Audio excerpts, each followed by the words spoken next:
Sekarang ni tiap-tiap malam aku kerja keras untuk develop buat Canova ke fasa seterusnya. Tapi dalam tak sedar aku tengah korbankan sesuatu, iaitu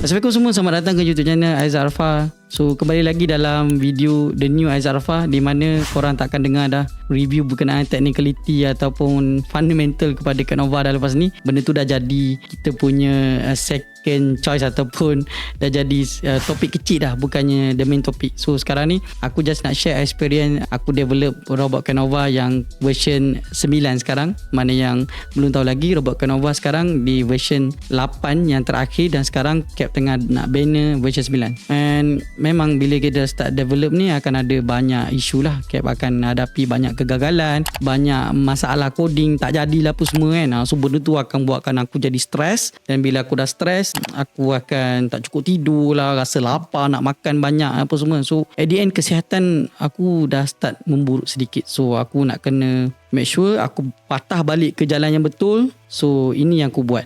First kali aku make sure aku pakai head tracker lah. Tapi masalahnya head tracker macam Apple Watch ni, dia hanya pakai waktu kau bergerak keluar. Aku rasa tak ramai aku pakai jam dekat rumah, dekat waktu tidur apa semua kan. Sedangkan waktu tu lah waktu sesuai untuk kita track kita punya kesihatan. And of course Apple Watch pun sebenarnya memang dicadangkan untuk pakai waktu tidur, untuk dia track kita punya deep sleep apa semua kan. Cumanya masalahnya tak semua orang selesa pakai jam waktu tidur. And then termasuk aku sekali. So aku cari dekat Google, aku jumpalah satu brand ni, nama dia Whoop.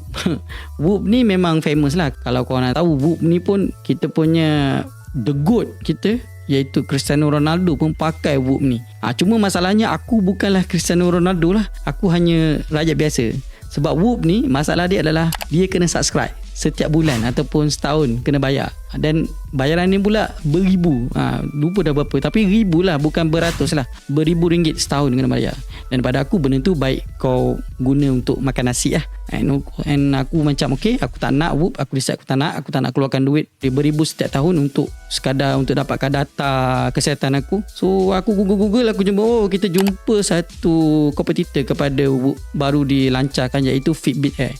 Fitbit Air ni yang aku pakai sekarang lah. Nampak kecil, elok. So aku boleh pakai 24 jam. So aku dah try pakai dekat sebulan dah. Aku dah beli dekat sebulan dah. Ni bukan paid review tau, ni memang aku pakai. So aku selesa. Aku boleh pakai waktu tidur, waktu aku duduk saja kat studio. Aku tak rasa macam nak buka, nak letak tepi. So benda tu yang bagus, sebab kadang aku tengah kerja ni lah yang buatkan aku stres. Memang best. Tapi kekurangan Fitbit Air ni adalah dia punya dari sudut apps dia.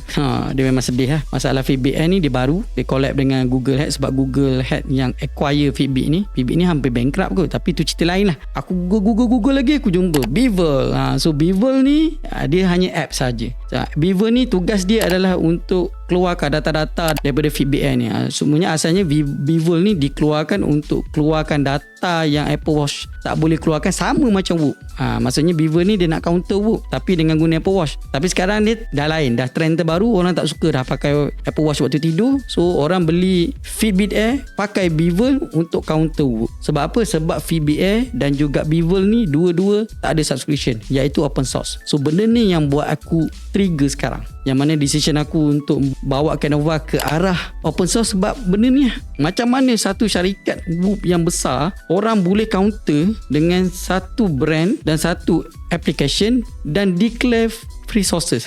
Mind blowing, serius. So sekarang ni kita tak boleh buat apa dah. Itu memang trend dunia sekarang ni. So kita follow je lah. So aku pun sebagai developer Canova pun, aku terpaksa follow benda tu. So sekarang ni Canova dah open source dan transparent. Sebab dalam website Canova ni dia ada file untuk download Canova, ada step untuk install, ada cara untuk register, dan paling penting sekali ada track record daripada broker Headway dan track record daripada third party, iaitu My FX Books. So korang boleh pergi dekat website Canova sekarang dan tengok sendiri dengan mata korang macam mana track record Canova. Dan tak tahulah, aku tak tahu nak explain macam mana. Apa lagi, sebab dalam website tu memang fully dah ada.